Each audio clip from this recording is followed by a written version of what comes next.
Good morning. तो आज आपके सेकंड लैंग्वेज ताना बाना पुस्तक से जो है दूसरा पार्ट देखते हैं। पहला हमने देख लिया था पिछले वीडियो में। अब दूसरा पार्ट देखते हैं, नचिकेता। ठीक है, तो यह जो एक आपका कहानी है या जो पार्ट है आपका, उसका मेन मकसद क्या है बताने का। इसमें पूछा जा रहा है कि मौत का रहस्य क्या है। ठीक है, जिसमें लोग, ऐसा तो आपने बहुत बार सुना होगा बोलते हुए कि शरीर मर जाता है। जब किसी की मृत्यु होती है तो शरीर तो ख़त्म हो जाता है, क्योंकि लोग शरीर को क्या करते हैं, दफना देते हैं या जला देते हैं या जो भी करते हैं। ठीक है, लेकिन आत्मा जो है, आत्मा हमेशा जीवित रहती है। तो वही यहाँ पे जो है पूछा जा रहा है कि मौत का रहस्य क्या है। और दूसरा चीज़ जो है कि हमें अपने माता पिता का जो कोई भी बात है उसको किस तरीके से मानना चाहिए। माता पिता का आशीर्वाद जो हमें मिलता है वो सबसे बड़ा आशीर्वाद होता है, किसी भी धन दौलत या किसी भी ऐसी चीज़ों से। तो देखते हैं, मैं जानता हूँ कि कोष्ठोपनिषद के वर्णित नचिकेता, ठीक है, उस नचिकेता एक कहानी है नचिकेता के बारे में, कि कहानी को आपको याद ही होगी। नचिकेता के पिता वृषावा एक यज्ञ कर रहे थे। नचिकेता ने उस अवसर पर अपने पिता से संवाद किया था तथा उनसे पूछा कि आप मुझे किसको देते हैं। उसके पिता ने कहा, तुझे मैं मृत्यु को देता हूँ, मतलब तुझे मृत्यु प्राप्त हो जाए, मैं तुझे ऐसा आशीर्वाद देता हूँ, या बोल सकते हो श्राप देता हूँ। ठीक है, उसके बाद नचिकेता यमराज के घर जा पहुँचे। यमराज उस समय नहीं थे। यमराज के पास नचिकेता चले गए। ठीक है, यमराज जो है वो मौत के देवता है, उनके पास चले गए। वहाँ जाने के बाद यमराज नहीं थे। अगर नचिकेता चाहते तो वो वापस लौट के आ सकते थे, लेकिन वो नहीं आए, वो वहीं रहे। ठीक है, यमराज उस समय नहीं थे, अतः वह 3 दिन और 3 रात्रि तक किसी प्रकार के अन्य जल के बिना ही यम के द्वार पर पड़ा रहा। चौथे दिन जब यमराज वापस आए तो उन्होंने देखा कि नचिकेता अपने पिता के इस वचन, मैं तुझे मृत्यु को देता हूँ, का पालन करते हुए यमराज की प्रतीक्षा कर रहा है। यमराज ने नचिकेता से कहा, हे बालक, आपने लगातार 3 रात्रि से मेरे घर पर बिना भोजन आदि किए निवास किया है, अतः उसके बदले में आप मुझसे 3 वर मांग लें। तब नचिकेता ने यह प्रथम वर मांगा, मेरे पिता मुझ पर जैसे पहले प्रसन्न थे वैसे ही पुनः प्रसन्न हो जाए। अब यहाँ पे कैसा, आप यहाँ पे देख सकते हो कि पिता का जो आदेश होता है, ठीक है, वो कितना मायने रखता था पहले के लोगों के लिए, कि वो यमराज से ये भी मांग सकते थे कि आप मुझे फिर से जीवित कर दो, मैं फिर से जिंदा होना चाहता हूँ, लेकिन उन्होंने ऐसा कुछ नहीं मांगा। उन्होंने पहला वर क्या मांगा कि मेरे पिता जैसे मेरे पे पहले प्रसन्न थे वैसे पहले अब भी प्रसन्न हो जाए। तो यमराज कहते हैं, आपके पिता पहले की भांति ही तुम्हें अपने पुत्र के रूप में पहचान लेंगे। दूसरा क्या मांगा, द्वितीय वरदान के रूप में नचिकेता ने अग्नि विद्या से संबंधित प्रश्न किया। यमराज ने अग्नि विद्या का रहस्य भी बता दिया। ठीक है, अब तीसरा क्या था, तीसरे वर के रूप में नचिकेता ने मृत्यु के रहस्य के विषय में जिज्ञासा प्रकट की। उसने पूछा, मृत व्यक्ति के संबंध में एक संशय फैला हुआ है, मतलब एक बात फैली हुई है कि मृत्यु के पश्चात, मतलब मृत्यु के बाद भी आत्मा का अस्तित्व रहता है, मतलब आत्मा जीवित रहता है लोगों की मृत्यु के बाद भी। कुछ लोग कहते हैं नहीं रहता है, मैं यही रहस्य जानना चाहता हूँ। हे मृत्युदेव, आप अपने रहस्य को मुझे बतलाइए। तब यमराज क्या कहते हैं कि नचिकेता, यह प्रश्न ना कीजिए। पहले देवताओं को भी इस विद्या में संदेह हुआ था। वास्तव में यह विषय बहुत ही गहन है, मतलब गहरा है। ठीक है, अतएव आप कोई दूसरा प्रश्न या वर मांग ले। ठीक है, मतलब आप कुछ और पूछ लीजिए। ये जो बात है, ये जो आपने वर मांगा या प्रश्न पूछा है, इसको रहने दीजिए। ठीक है, क्योंकि ये देवताओं को भी समझने में बहुत समय लग गया था। मैं आपको पुत्र, पौत्र, सुवर्ण, घोरे, साम्राज्य, दीर्घ जीवन आदि प्रदान करता हूँ। तो यमराज ने कहा कि आप ये सारी बातें छोड़ दीजिए, इसके जगह पे मैं आपको, आप जो भी मांगो, पुत्र मांगो, पौत्र मांगो, सुवर्ण मांगो, घोड़े मांगो, पूरा एक साम्राज्य ही मांग लो पूरा, ठीक है, या आप दीर्घ मतलब लंबी आयु मांगो, लंबा जीवन मांगो, मैं आपको कुछ भी देने के लिए तैयार हूँ। नचिकेता ने कहा यह सभी भोग्य वस्तु क्षण भंगुर है, मतलब ये जितने चीजें हैं ना, ये सिर्फ भोग करने की चीजें हैं, ठीक है।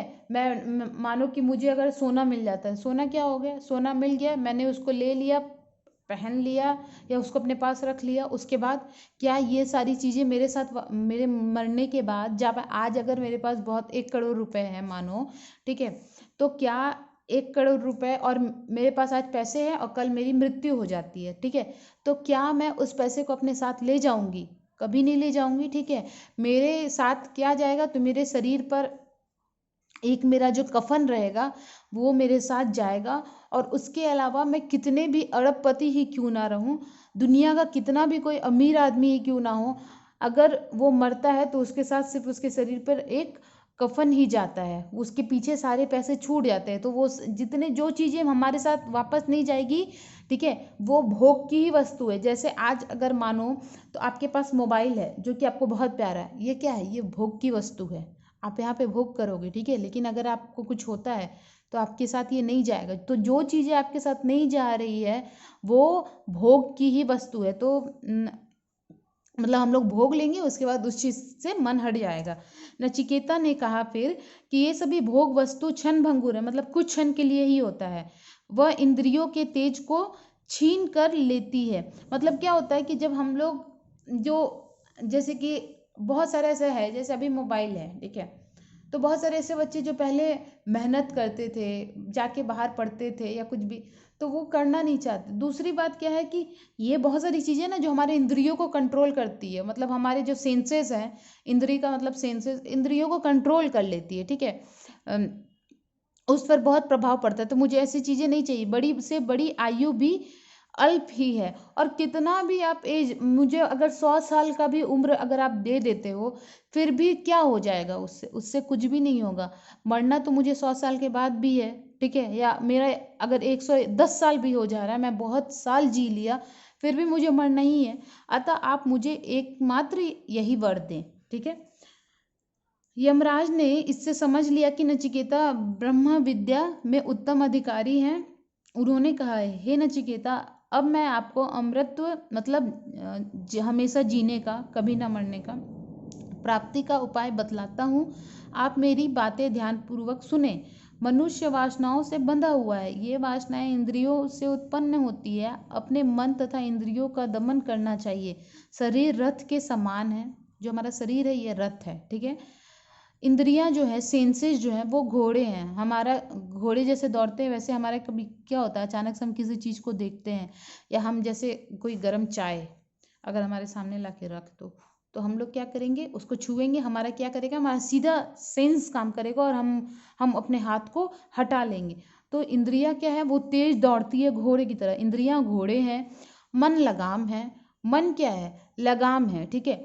अगर आप इंसान अपने मन के वश में चला गया, ठीक है, तो वो अपना जीवन कभी नहीं संवार सकता। मन को हमेशा करो कि मन आपके वश में हो, ठीक है।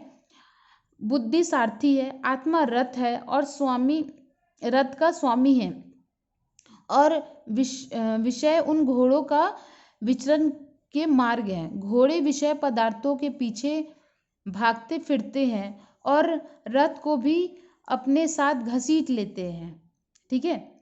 तो यहाँ क्या बोल रहा है कि होता क्या है कि बहुत सारे ऐसे चीज़ जो हम लोगों को जीवन में भोग करने के लिए मिलता है, तो हम लोग का क्या होता है, सेंसेस जो है उस तरफ ही भागने लगता है। इन घोड़े को ठीक मार्ग पर चलाना चाहिए, जो मनुष्य विवेकहीन मतलब जिसका बुद्धि नहीं होता है, ठीक है, और जिनका मन पर नियंत्रण नहीं रहता, वह व्यक्ति परम पद को प्राप्त नहीं करता, अपितु वह बार बार संसार चक्र में भटकता रहता है। जिसकी इंद्रियां सावधान सारथी के अच्छे घोड़ों की भांति उसके वश में रहती है, मतलब जिसके सेंसेस, जिसका मन इंसान के बस में है, वह उस परम पद को प्राप्त हो जाता है, जहाँ से लौटकर पुनः जन्म नहीं होता है। मतलब जब इंसान पूरे तरीके से अपने मन पर कंट्रोल कर ले, अब उसको लगे कि नहीं, अब मुझे जीवन में कुछ भी ज़रूरी नहीं है, ठीक है, मतलब जो मुझे मिला इतना काफ़ी। क्योंकि इंसान कैसा है ना, इंसान कभी, ये ह्यूमन नेचर आप इंग्लिश में कह सकते हो या हिंदी में आप कह सकते हो कि ये इंसान का ऐसा स्वभाव ही है, ठीक है, मनुष्य का ऐसा स्वभाव है कि वो कभी भी पूरे तरीके से संतुष्ट नहीं रहता। आज आपको मोबाइल चाहिए, आपको मोबाइल मिल रहा है, कल आपको इससे अच्छा मोबाइल चाहिए, फिर आपको क्या होगा, एक अच्छा लैपटॉप चाहिए, फिर आपको क्या होगा, आपको एक घर चाहिए, फिर घर ले लिया तो अच्छा एक कार ले लेता हूँ, फिर कार ले लिया तो अच्छा यहाँ पे और एक जगह पे इन्वेस्टमेंट कर लेता हूँ। तो क्या है ना, इंसान कभी भी संतुष्ट नहीं रहता, ये भगवान ने इंसान को ऐसा बनाया ही है कि वह कभी संतुष्ट नहीं रहता। और जब इंसान पूरे तरीके से संतुष्ट हो जाता है, तब जाकर वो ऐसी शक्ति को प्राप्त कर लेता है, जबकि वो जब मृत्यु हो तो दोबारा उसको जन्म नहीं लेना पड़े, ठीक है।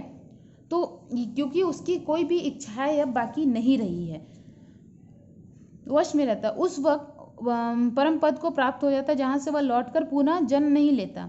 वह अदितित्व अदितत्व नित्य आत्मा का ध्यान कीजिए तो हृदय में स्थित है नचिकेता। मतलब आप अगर ये देखो तो इंसान अपने मन की शांति के लिए क्या कर सकता है, मेडिटेशन कर सकता है, शांति से भगवान के सामने बैठ के प्रार्थना भी कर सकता है। इस भांति आप काल पर विजय पा सकेंगे, ठीक है। काल का और कोई रहस्य नहीं है कि आत्मा जीवित रहता है या शरीर जीता है या मरता है। मृत्यु का या काल का सिर्फ एक यही रहस्य है कि जब आपने अपने मन पर अपना वश कर लिया तो उसके बाद आप किसी को मतलब आपसे कोई भी इंसान कभी भी नहीं जीत सकता। इसीलिए इतना ही मनुष्य विषयक रहस्य, उठिए जागिए, श्रेष्ठ महापुरुषों के पास जाकर इस अलौकिक आत्मा को जानिए और इसका साक्षात्कार कीजिए।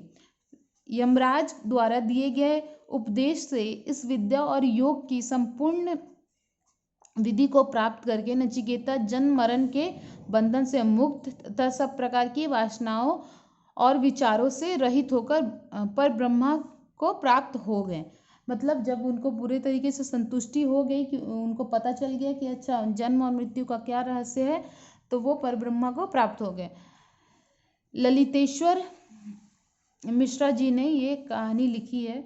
तो इससे हमें क्या शिक्षा मिलती है कि माता पिता की आज्ञा का पालन करने वाले को ईश्वर का आशीर्वाद प्राप्त होता है। पहली शिक्षा ये है। दूसरी शिक्षा क्या है कि आप यहाँ जो बार बार एक बात कहा जा रहा है कि मन को मतलब वश में करना, ठीक है, तो ये है क्या, ये बात है क्या। जैसे कि आपने अपने जीवन में कुछ एक मानो कि लक्ष्य बनाया, ठीक है, कि आपको इतने दिन तक, आपको इतने दिन में आपका एग्ज़ाम है आज से 6 महीने बाद, और आपको पूरे तरीके से तैयारी करनी है, ठीक है। उसके लिए आपको आपने टाइम बनाया कि आपको हर दिन कम से कम तो 8 घंटे पढ़ने हैं या 6 घंटे पढ़ने हैं।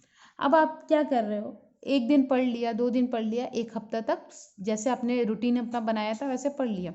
उसके बाद क्या होता है कि अचानक से फिर लगने लगता है अच्छा 1-2 दिन घूम के आ जाऊँ तो इसमें क्या जाता है, फिर वो बाद में मैं कवर कर लूँगा। लेकिन ये चीज़ हो नहीं पाता। और ये चीज़ हुआ क्यों, 1-2 दिन घूमने वाला क्यों? क्योंकि हमारे मन पर हमारा कंट्रोल नहीं था। अगर हमारे मन पे हमारा कंट्रोल होता तो ये घूमने वाली बात दिमाग में आती ही नहीं। दूसरा कैसा है, जैसे कि बहुत लोग होते हैं जिनको, मतलब बहुत सारे ऐसे लोग होते हैं जिनको मानो कि मोटापा कम करना है, ठीक है, तो वो लोग क्या करते हैं, चलो एक एम बना लिया, एक लक्ष्य बना लिया कि मुझे इतने दिन में मुझे 6 महीने में अपना मोटापा कम करना है, मुझे 10 kg वजन कम करना है या 15 kg वजन कम करना। अब उसके लिए आप क्या कर सकते हो, उसके लिए आपको पूरे तरीके से अपना खाना पीना का ध्यान रखना होगा, कंट्रोल करना होगा, अपना जो भी है एक्सरसाइज करो, योगा करो, जो भी करना होगा। अब लोग क्या करते हैं, जब स्टार्ट हुआ तो बहुत अच्छे तरीके से करते हैं, फिर कुछ दिन बाद क्या होता है, मन इधर उधर होता है। जब 10 दिन अच्छे से कर लिए, पूरा योगा एक्सरसाइज कर लिया, फिर आपने खाना पीना भी ढंग से खा लिया, फिर आपको क्या लगता है 11वें दिन छोड़ो चलो ना कुछ खा लेते हैं, जो कि आपके शरीर के लिए ठीक नहीं है। तो ये क्यों हुआ, खाना एक अलग बात है, लेकिन ये मन में आया क्यों? क्योंकि हमारा मन हमारे कंट्रोल में नहीं है, ठीक है। और ऐसा बहुत लोग हैं जिनका बहुत सारा ऐसा वजन है या जो भी, और अगर उन्होंने कम करने का सोचा है, जिनको लगता है कि उनका शरीर ऐसे अच्छा नहीं लग रहा है, मोटापा बुरी चीज़ है अगर हेल्थ वाइज देखा जाए, लेकिन अगर इससे किसी को अपने अंदर वो मतलब अंदर से ये फीलिंग्स नहीं आनी चाहिए कि ये है क्यों, ठीक है। तो अगर किसी को ऐसा लगता है, तो बहुत सारे ऐसे लोग हैं जिन्होंने अपना एक लक्ष्य तय किया और उसमें अपना मोटापा कम कर लिया, या एक लक्ष्य तय किया उसमें अपना पूरा पढ़ाई कंप्लीट कर लिया। तो ये क्यों हुआ? क्योंकि वैसे लोगों का मन पे कंट्रोल होता है और वो लोग कुछ भी कर सकते हैं जीवन में, दुनिया जीत सकते हैं, ठीक है।